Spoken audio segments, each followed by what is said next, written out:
बिस्मिल्लाहिर्रहमानिर्रहीम। अस्सलाम वालेकुम। उम्मीद है कि आप सेहत और ईमान की बेहतरीन हालत में होंगे। 6th क्लास आज हम हम्द की बुक एक्सरसाइज करते हैं जिसमें क्वेश्चन नंबर 2 है। तो हम स्टार्ट करते हैं। अल्लाह ताला की बनाई हुई हर चीज़ से क्या ज़ाहिर है? खुशनुमाई बेटा, ठीक है। बाली किस चीज़ से भरी हुई है? दानों से। दिन को अल्लाह ताला ने क्या अजीब चीज़ बख्शी? रोशनी। मेवे से क्या चीज़ लदी हुई है? डाली। इसके बाद अल्फाज वाइनी हम कर चुके हैं। नेक्स्ट पेज पे आ जाएं।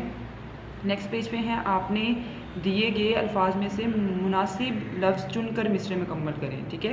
ऊपर अल्फाज दिए हुए हैं, यहाँ पर आपने नीचे खाली जगह में ब्लैंक में फिल कर देने हैं। नन्ही कलियाँ डैश रही हैं, चटक रही हैं। दिन को बख्शी डैश सफाई, अजब सफाई।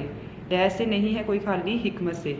मेवे से लदी हुई है डाली। डैश बरी रात क्या बनाई? तारों, ठीक है। 6th class. नेक्स्ट फिर हमारे कॉलम है, कॉलम अलिफ और कॉलम बे दिए हुए हैं। अलिफ से हम बे की तरफ मिलाएंगे। रात तारों भरी, कलियाँ चटक रही, चिड़ियाँ फुदक रही, परिंदे चहक रही हैं, फूल महक रही हैं।